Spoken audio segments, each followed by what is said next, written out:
जय माता दी दोस्तों, माँ दुर्गा की कृपा हम सब पर बनी रहे।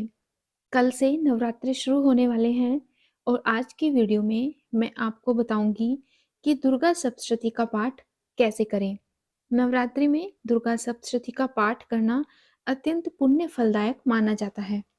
दुर्गा सप्तशती के पाठ के बिना दुर्गा पूजा अधूरी मानी गई है।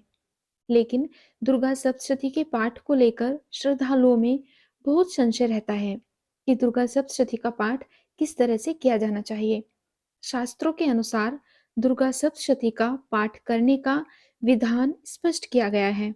यदि एक दिन में पूर्ण शास्त्रोक्त विधि से दुर्गा सप्तशती का पाठ संपन्न करने की आपकी सामर्थ्य नहीं है, तो जो विधि मैं आपको बता रही हूँ, आप इस विधि से भी दुर्गा सप्तशती का पाठ कर सकते हैं और इस विधि से दुर्गा सप्तशती का पाठ करना श्रेयस्कर रहता है।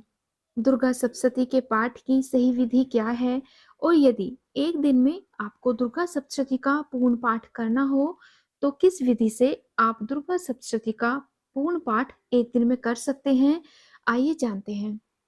सबसे पहले हम प्रोक्षेपण करते हैं, यानी कि हम किसी भी पवित्र नदी का जल अपने ऊपर छिड़कते हैं। गंगा, यमुना, नर्मदा, कोई भी पवित्र नदी। इसके बाद हम आचमन करते हैं और हाथ जोड़कर संकल्प करते हैं। इसके पश्चात उत्कीलन और शापोद्वार और तत्पश्चात कवच करते हैं। कवच करने के बाद अर्गला स्रोत और कीलक, इस तरह से सप्तशती के 13 अध्यायों का पाठ करते हैं। अध्याय का पाठ करने के बाद मूर्ति रहस्य, सिद्ध कुंजी का स्रोत और सबसे अंतिम में क्षमा प्रार्थना करनी होती है। अब अगर आप एक दिन में पूर्ण दुर्गा सप्तशती का पाठ करने में असमर्थ हैं, तो आप इस विशेष विधि से भी दुर्गा सप्तशती के 13 अध्यायों का पाठ कर सकते हैं। दुर्गा सप्तशती के एक अध्याय को प्रथम चरित्र, दूसरे, तीसरे और चौथे अध्याय को मध्यम चरित्र एवं 5 से लेकर 13 अध्याय को उत्तम चरित्र कहते हैं। जो श्रद्धालुगण पूरा पाठ 13 अध्याय एक दिन में संपन्न करने में सक्षम नहीं होते हैं, वे इस क्रम से भी दुर्गा सप्तशती का पाठ कर सकते हैं।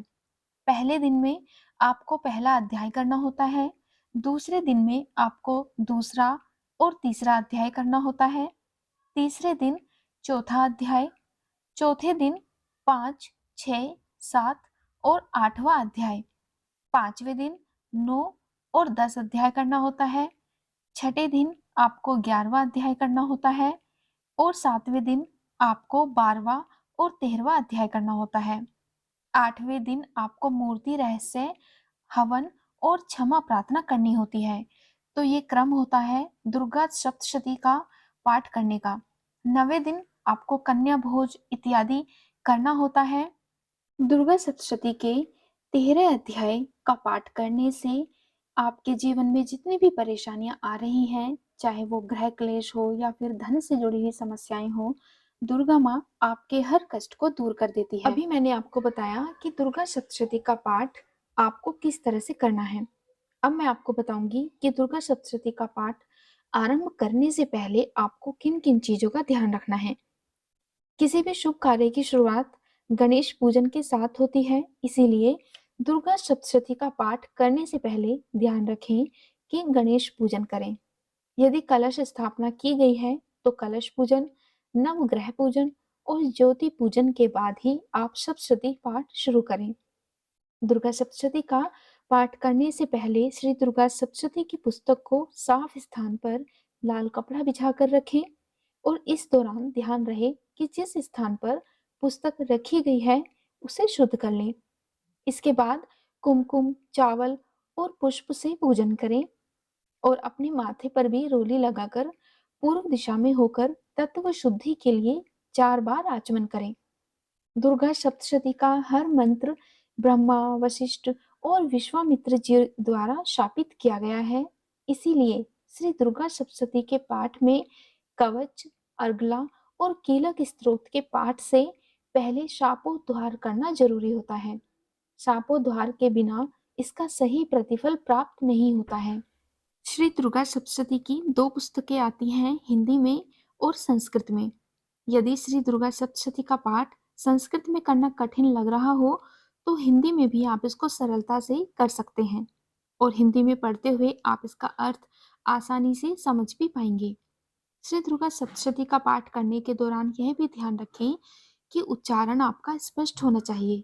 इसका पाठ जोर से ना करें और ना ही ज्यादा उतावले हों।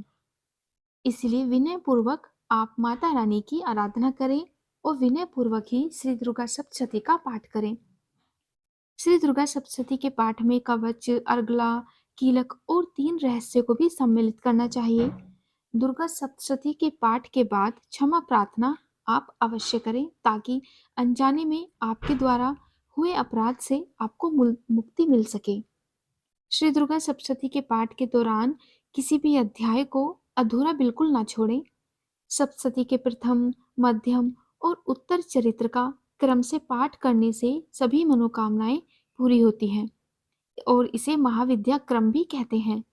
दुर्गा सप्तशती के उत्तर, प्रथम और मध्य चरित्र के क्रमानुसार पाठ करने से शत्रुनाश और लक्ष्मी की प्राप्ति होती है। पुराणों के अनुसार भगवान शिव ने माता पार्वती को एक उपाय बताया था जिसमें उन्होंने माता पार्वती से कहा था कि जो अर्गला, कीलक और कवच का नित्य पाठ करते हैं उन्हें पुण्य फल की प्राप्ति होती है।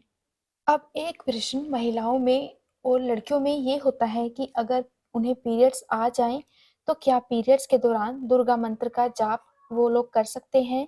तो देखिए, दैनिक पूजा में उपयोग किए जाने वाले मंत्र जैसे भाग्य सूक्त, गणपति, शिव मंत्र और पुरुष सूक्त सभी वेदों से हैं और चारों वेदों में कहीं भी यह नहीं कहा गया है कि किसी महिला का शरीर अशुद्ध है या वह मासिक धर्म के दौरान पूजा नहीं कर सकती। आज की वीडियो में इतना ही। उम्मीद है आपको वीडियो पसंद आई होगी और जानकारी भी आपके काम आएगी। अगर आपको वीडियो पसंद आई हो तो वीडियो को लाइक और चैनल को सब्सक्राइब करना बिल्कुल भी नहीं भूलिएगा। और हाँ, और अगर आपके मन में कोई क्वेरी हो, कोई प्रश्न हो तो आप कमेंट बॉक्स में लिखकर जरूर पूछिएगा। धन्यवाद। जय माता दी।